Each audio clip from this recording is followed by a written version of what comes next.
tell you what's brewing. It is International Women's Day, Teresa. Yeah, women around the world are being asked to go on strike. So the same team that organized the Women's March on Washington back in January is encouraging women to stay home to demonstrate their impact on the economy.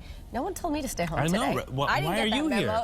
You should have done that. It's being called a day without a woman, which is a terrible thing. No, right. I don't think the world would survive. I don't think men... I mean, think about a world without women. What would guys do? What would we do? Who would do anything? We are the most incompetent beings on the planet. You said it, not me. I'll be the first to say it. We have not a clue of what's really going on. You'd probably starve. You know, what would you do? I would eat these donuts, and then that would be it. There would be no more food left. It would be Dunkin' Donuts for the rest of my life. My dad would go to McDonald's. He'd be, I don't know what would happen. But anyway, you need women for so many things, right? So many things. Yeah. And speaking of strong women, this young girl is not taking any bull. A firm put up this statue yesterday on Wall Street, right in front of the iconic bronze charging bull.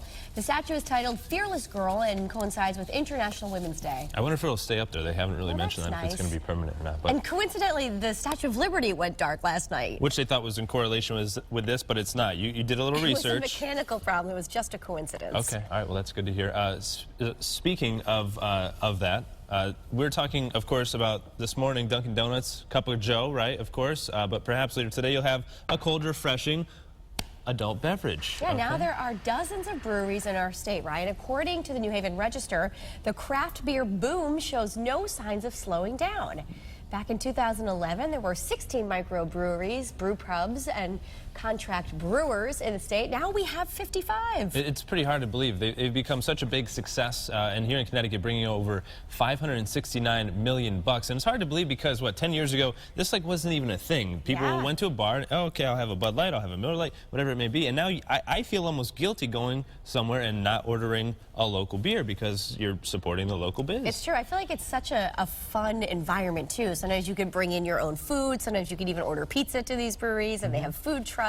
So it's kind of nice to support the local business. Absolutely, and it's cool. I don't know if you remember, a couple weeks ago we went to Stony Creek in Branford, and they were saying that the actual building, the facility, was built 90% by people in Branford. So it's neat that they're able to pay it forward to the people. That's true, and that is a fun place, especially in the summertime when you can be little outside. Too much fun sometimes. But beer doesn't really have much room in this next story. We're talking Brady's Diet. No beer here. The Super Bowl champ just launched a new line of plant-based meals, and he's notoriously known for his finicky diet, and it has all the pre-portioned meals. They're gluten-free, high in protein. They don't have dairy, eggs, seafood, meat, or processed foods. It's just veggies? So you're paying $78 a week for these meals, and what are you getting? I'm curious.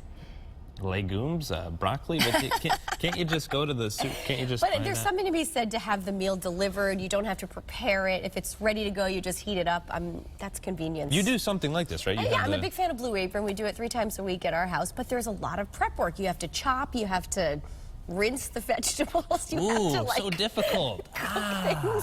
I wish it was just done for me and we could eat it. It's a lot of work going into it. Gotta chop that broccoli. All right, you don't know. You don't have a toddler running around when you're trying to make dinner. And I don't cook. That's true. But it's funny because with Tom Brady, I feel like if this guy came out with a line of nail clippers, people would go crazy and buy it. He's a popular guy. You're right. He could put his name on just about anything, right? That is true. All right, so we've all done it. Toss a coin into a wishing well or a pond. What do you typically wish for? Do you do that? A lot of things, but none of them have come true yet, but maybe at some point in life. You know, and It's a Small World in Disney World, people throw the coins in there, and they get $100,000 a year from the coins that people just throw on the ride. Like they need more. They need more money, apparently. So, well, this is interesting. I don't think this has happened when you've tossed a quarter or a penny. Tourists in Thailand were tossing spare change into a pond when a green sea turtle ended up swallowing all the change. Oh, gee. Not quite as much as Disney collected last year, Teresa, but $915 to be exact. Was all in the belly of that turtle? All in the belly, and they kindly named it Piggy Bank, or as they say in Thailand, Om Sin. That's the name. And I'm going to give you a little lesson in Thai. Oh. So you're going to say hello to the turtle. If we can scroll up a little bit so Teresa can read this. Okay, there you go. Try Sawadee Kap Om Sin. There you go. What did I just say? You said hello Piggy Bank. That was it. All right. How do you know Thai? I have a friend named Thai from Thailand, which is, I guess... Is that true? I swear, yes, I have a friend, yeah. His name is Thai from Thailand, yeah. Okay. I don't make these things up. All right, so Piggy Bank is expected to make a full recovery, in case you were wondering. I think he was saving up for his 401k or something there. From turtles to pets that you might have at home. We love dogs and cats, but sometimes people kind of push it over the edge. They do a little much here. How about like throwing a wedding? Yeah, that would be one. A group of dog owners in the Philippines got together to do just that. The owners called it an event among friends and wanted to promote the importance of dogs to society. The beach wedding featured a doggy bride and groom and several dog guests. How do you explain this to your coworkers? They say, oh, what are you doing this weekend? Oh, I'm hosting a wedding. Oh, for your niece or your nephew? No, my dogs, you know, just... I wouldn't be shocked if you told me you were doing that for Hunter. Well, I need to find him a mate. I need to find a female cat. Look at this dog, all dressed up like the Pope. The Pope pug there, apparently. All right, well, this next story is an interesting one. This morning I was driving into work, and I almost got run off the road by a tractor trailer. Oh, that's scary. I was merging into one lane, and then all of a sudden he's there. Like I heard the wind tunnel between our two cars. So there's this new thing out near San Francisco where they have self-driven buses. We talked about this last, self-driven cars by Google and Uber. But now there's buses, right? Now there's buses, because is that necessary?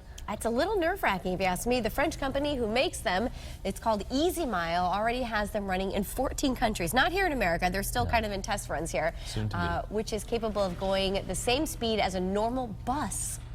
This guy's just going around a parking lot, though. I mean, and that's it's only 12 okay. miles per hour, but again, they're just testing it.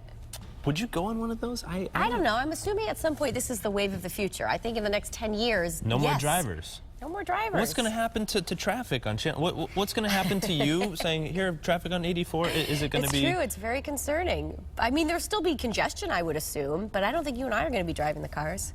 I like that. Lots of naps. I'm digging that. Hey.